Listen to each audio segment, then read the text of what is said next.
Bonjour à tous, c'est Captain de la chaîne Captain Trading. On se rejoint aujourd'hui pour un nouvel épisode de la Captain Trading Series.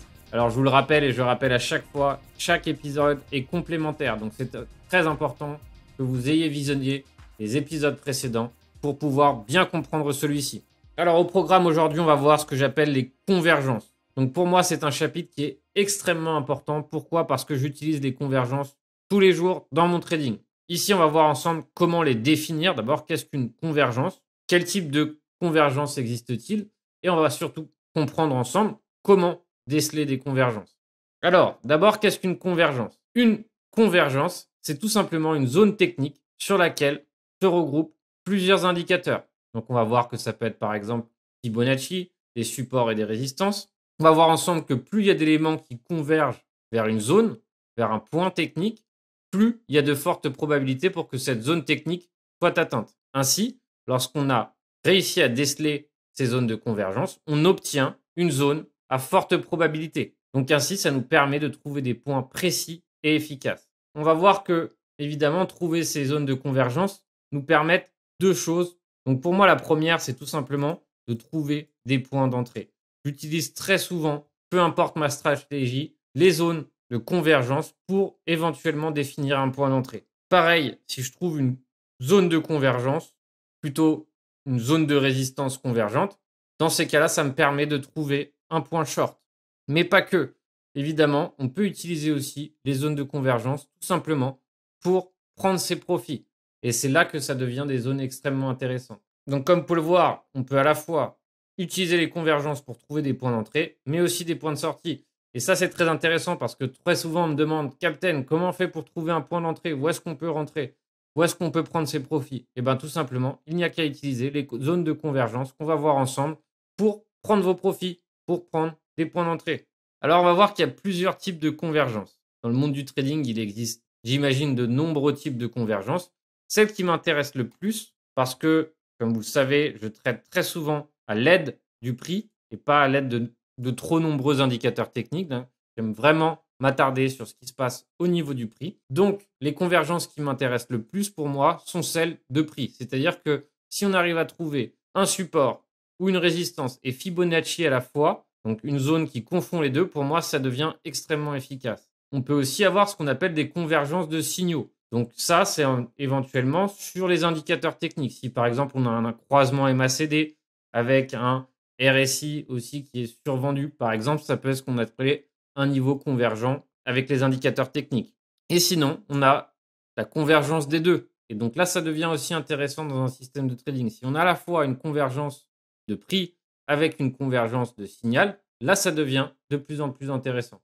Donc vraiment, n'oubliez pas, quand vous comprenez la notion de convergence, vous devez comprendre la notion de probabilité. Donc plus il y a de niveaux et d'éléments techniques qui convergent, et plus on a une zone, on a un niveau à forte probabilité. Et je vous rappelle que le trading est aussi une question de probabilité.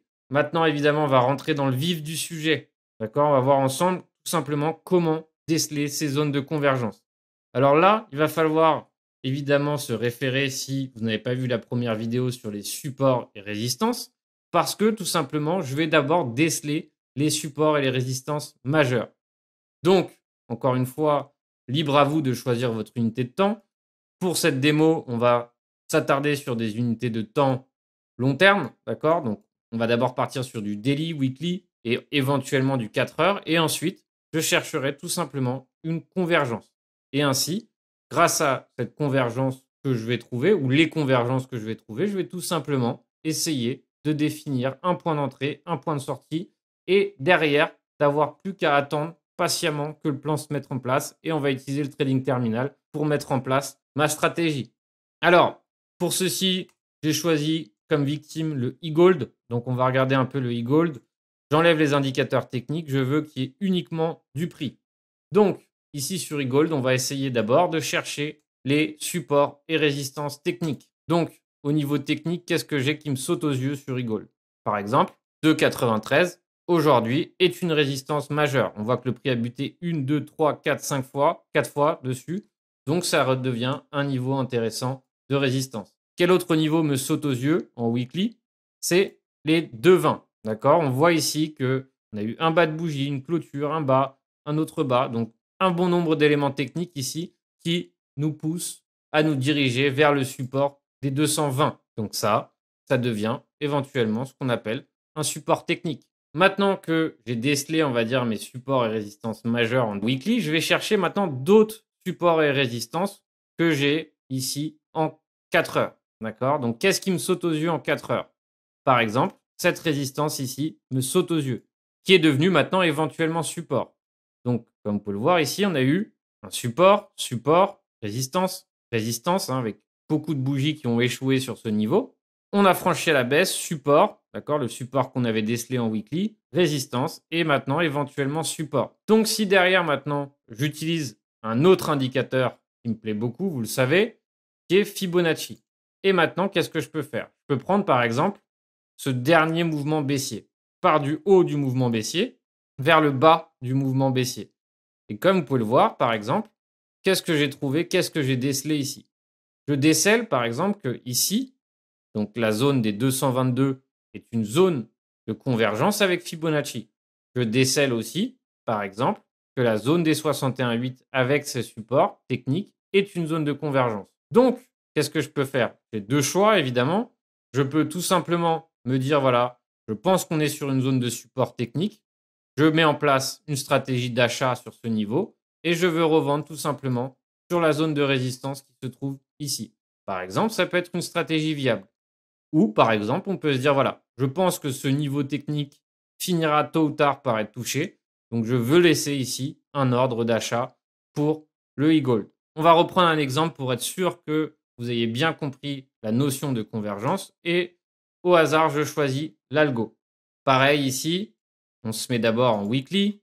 Qu'est-ce que je constate immédiatement? On va dire c'est cette zone ici de prix où on voit ici que le prix a buté plusieurs fois. Donc c'est assez volatile, c'est pas facile à définir, mais on voit ici qu'on a une clôture, une deuxième clôture, une autre clôture ici. Donc on voit que ce niveau technique est intéressant en weekly. En résistance, je vois assez facilement ici que les 2,6 sont une zone technique de résistance. On va le mettre en rouge.